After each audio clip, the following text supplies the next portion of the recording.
What's up, y'all? I'm Spade, and this is my review of Prey, directed by Dan Trachtenberg, 2022.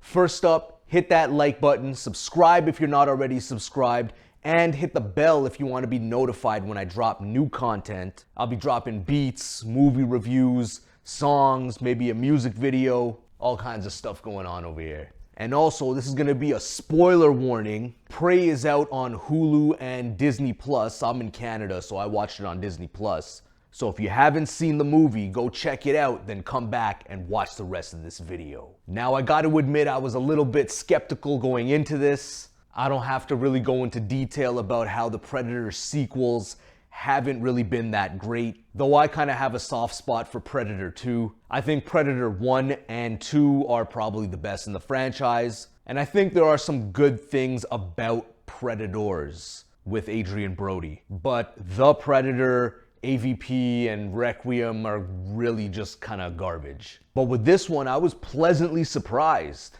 I was actually really surprised at how good it was. The way that they were advertising the movie, it came off, in my opinion anyways, like it was gonna be woke and preachy. I'm not really a fan of that personally, but I really liked how the main character in this movie developed, learned, and did end up having a pretty good arc. In a lot of movies that are, how I was saying before, these characters are just all powerful right out the gate, and they're telling everybody off and telling everyone how they should be, what they should be doing.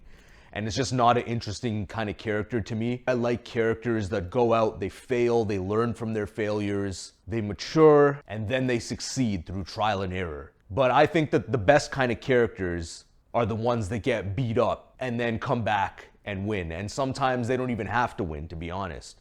And that's the main thing I liked about Amber Midthunder's character in this movie. Her name was Naru, I think, and she's a Comanche warrior, but her role in the tribe is supposed to be a medicine woman. However, she wants to be a hunter. Now, the only problem I had with this part was when her mother asks her, "Why do you want to hunt?" Her answer is, "Because you think I can't." And to me, I don't know, that's kind of like, it's a weird motivation, to be honest.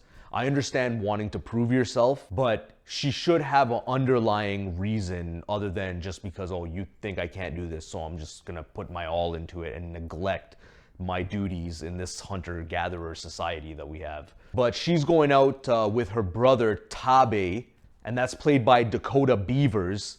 And him and Amber both deliver a really good performance throughout the entire movie. I gotta give it up to them too. Both of their characters really held this movie together, and I was invested in their relationship and what was gonna happen to them too. I also gotta shout out the dog in this movie. I heard something regarding the behind the scenes stuff where the dog in this movie isn't even a trained movie dog, it's just like a dog. And I really cared about what was gonna happen to the dog in this movie. I thought the Predator was gonna kill the dog.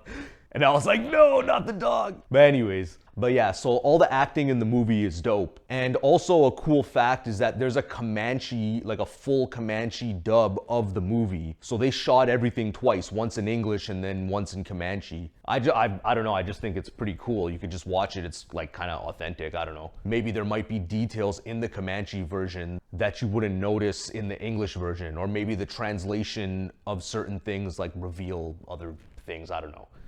The only person's performance I had a problem with is the guy who played Raphael Adolini, or whoever the dude was that had the Raphael Adolini gun. I'm assuming that's who he was, but he didn't explicitly say it. I don't know, I think he was kind of hamming it up at certain times, especially when he was injured. He was kind of overplaying it, and it was kind of like melodramatic, I don't know.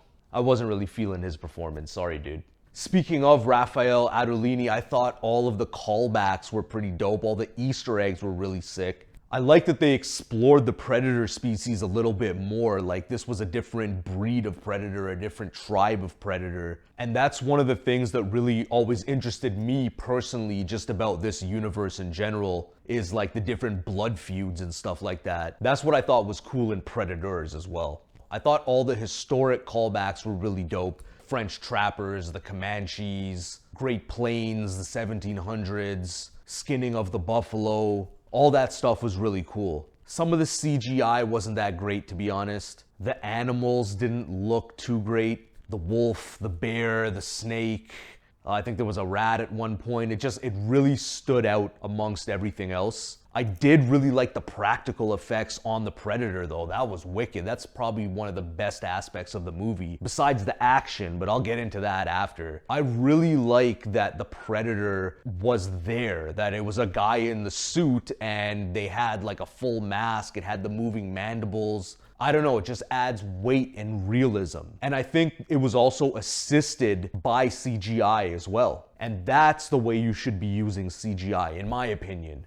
You know, take the practical effects and have them go a certain amount to where you can't take it further, and then enhance it with CGI. They did it with Vecna in Stranger Things season 4 as well, and I really dug that, his whole look. But anyways, yeah, the Predator, man. The Predator was crazy in this one. I loved how he fought his way up the food chain. What they were hinting at is that this is the first time that the Predator has been to Earth, or this species or this race of Predator has been to Earth. So it was fighting its way up the food chain. I thought that was dope. I thought that it was really sick how he was fighting hand-to-hand combat with the animals, with the wolf and with the bear especially. That was one of the sickest scenes. And I think they took that from a comic as well. I forget the title, but I seen the artwork floating around on the internet and stuff. One of the dopest moments is when he picks up the bear and he's covered in blood, but he's in the camouflage, so you see the blood dripping and you could see through. I thought it was dope. The cinematography in this movie was really dope too. There's some really good shots of just the Great Plains themselves, while Naru is just walking along and searching for her brother and searching for the mountain lion and the bear. Just great scenery.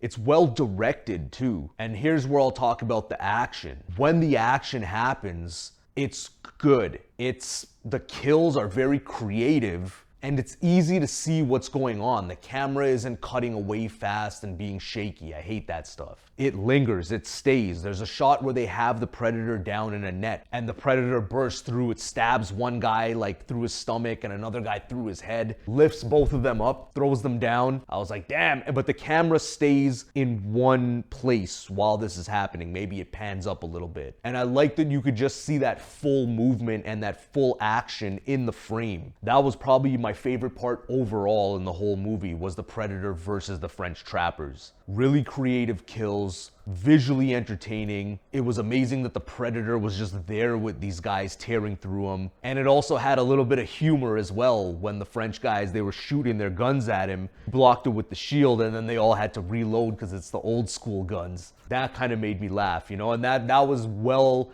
timed and well-placed humor, but it didn't take you out of the movie because it got serious again right after that. I think the best shot is there's a tracking shot from the side profile of the Predator as he fights through like 5-6 guys, where he's using throwing weapons, he's using his shield, he's going hand to hand, he's using the blades. I thought that was wicked. That's probably one of the best Predator action scenes in the series. I thought the ending and the way that Naru killed the Predator was a little bit contrived and was a little bit of a leap, to be honest. But I do like that up to that point, the Predator had taken a lot of damage. So I can accept what happened. I think it's an okay way for her to kill the Predator. It's just, it was a little bit of a leap. It was a little contrived. I don't think the Predator would have rushed to shoot her with the spear gun right away.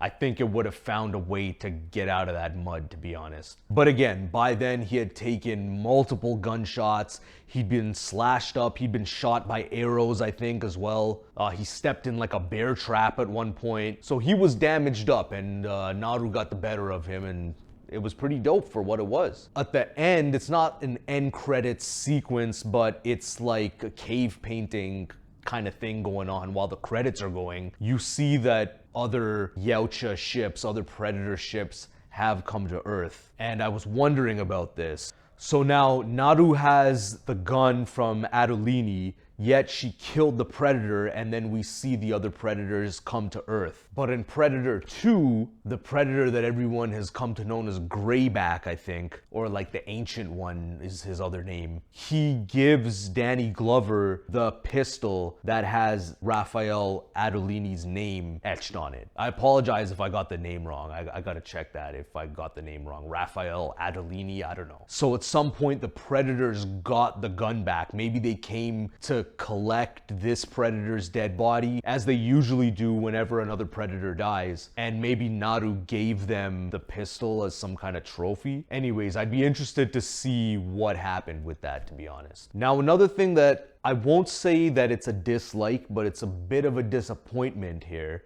is that I think there was a stronger story that could have been told regarding the human characters anyways. This is just my own thinking, so this is why I won't let these kind of thoughts affect the movie. So this has nothing to do with my rating. But I was really hoping that the Predator would have been taken for like a skinwalker or a Wendigo or some kind of, you know, some kind of native Comanche folklore demon or something. I think that would have been a really interesting way to go with this story. And maybe have Naru as a healer, or even maybe some kind of shaman type of character, like a medicine woman or something. And maybe the warriors in the tribe are getting taken out by the predators, and then she has to take up arms and learn how to fight. And maybe that's why she kind of forges an alliance with Adelini, and maybe he gives her the pistol, you know, teaches her to fuse the fighting techniques of the Comanche and the French. I don't know. I think that there was just so many other angles they could have taken with the setting of this story that could have made it so much more interesting. They played it very straightforward, but I can't take away points for that because it was a tight story, and they did a good job with the execution. So I have very little complaints on this one, to be honest. So at the end of the day here with Prey, it was very entertaining. Loved the action. Dug all the cool Predator callbacks and lore. Awesome practical effects. And overall, some pretty great characters. On the flip side, the CGI was kind of crappy at times. The main character's motivation could have been a lot better. And I think the writing could have been a lot better as well. So my rating for Prey is 9 out of 10. Let me know what you thought. Do you agree with me? Do you disagree?